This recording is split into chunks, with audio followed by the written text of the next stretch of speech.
now while we're talking about Marvel, we should probably head into our next subject, which is how Disney should handle the implementation of X-Men and the Fantastic Four and Marvel Studios the next phases in the Marvel film slate.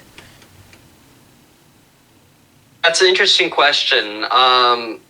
Frankly, Marvel movies had their run for me, but I'm kind of tired of them because they're formulaic in a way. And it's hard for me to know how they're going to switch it up and change it. Like, Doctor Strange, I guess it was going to be a horror movie, but the director got fired. Yeah. So that's never a good sign, because it sounds like they were trying to switch it up, but that may have been too risky or something. Yeah. What do you think about that? I actually was very devastated when he was dropped, because in many interviews, or not interviews, when he was first talking about Doctor Strange, Kevin Feige had this look on his face like he was like, it's not going to be quite a horror movie.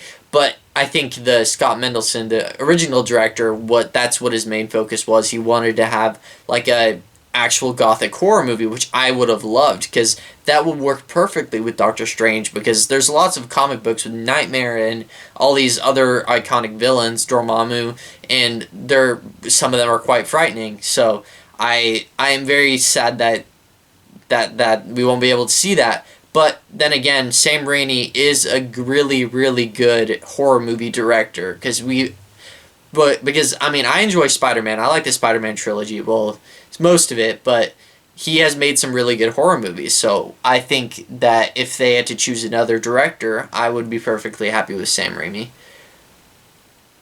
I like the X-Men that already came out with Hugh Jackman as Wolverine and all of that.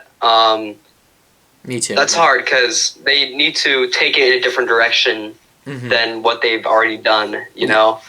And I'm not sure how they could do it exactly.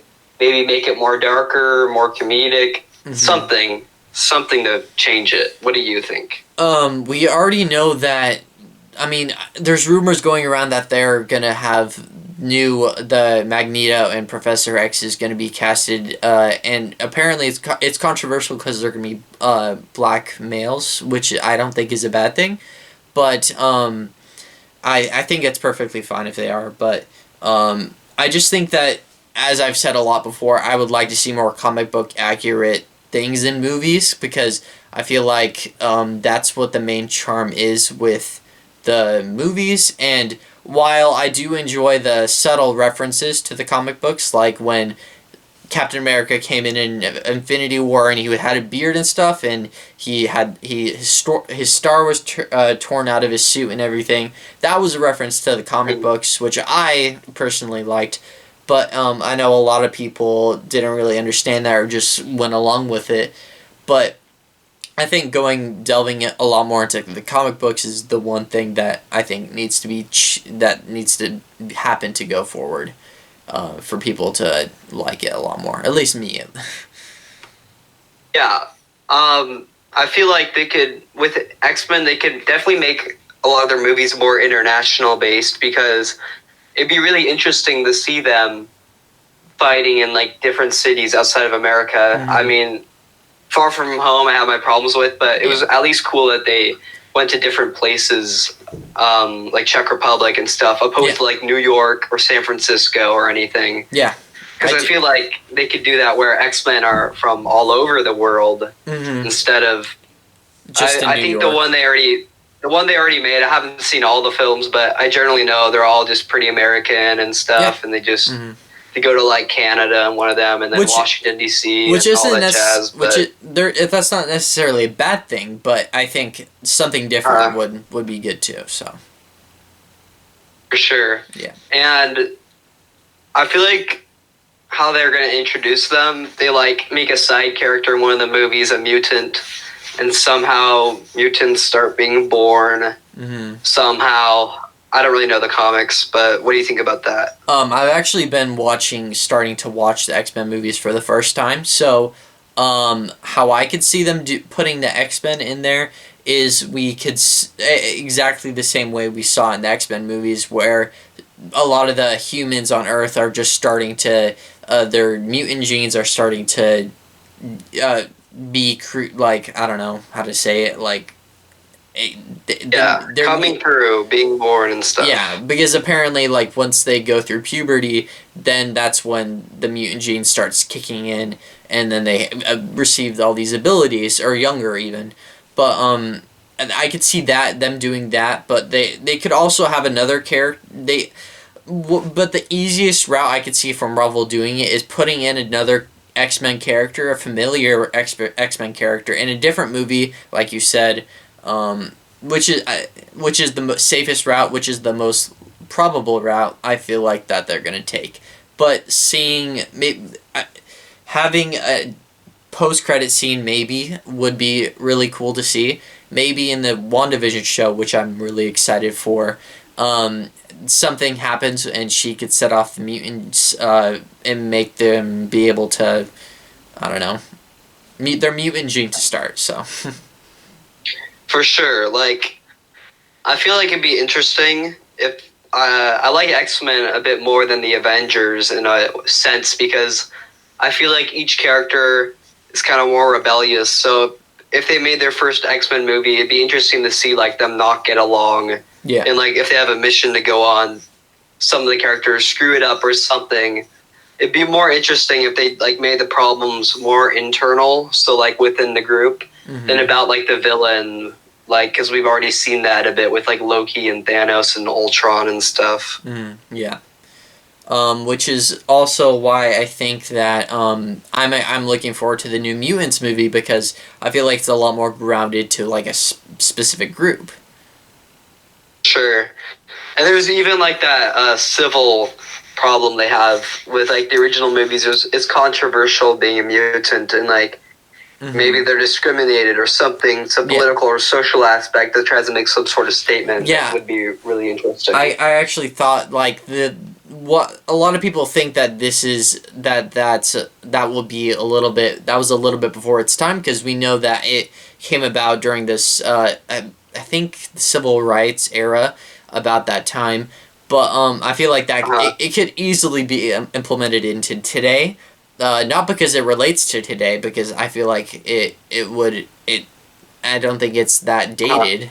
I mean, it could happen. There could be. There's a lot. There's a lot of fear going on right now, and so having fear over people, like your next door neighbor being a mutant and that could kill you, that could totally happen. That could make sense for it to happen in real life, but I mean, yeah, that's my main thing with that. Sure, and I feel like Marvel should maybe, I don't know, X-Men, it's going to be hard to like readapt that and make it interesting because they're going to have to get a lot more of a new cast and everybody. Yeah. And I feel like Marvel should maybe focus on smaller heroes like Miles Morales and those type of heroes who are not as portrayed on screen as much. I feel like they'd be more interesting to put mainstream. Yeah, I agree with that.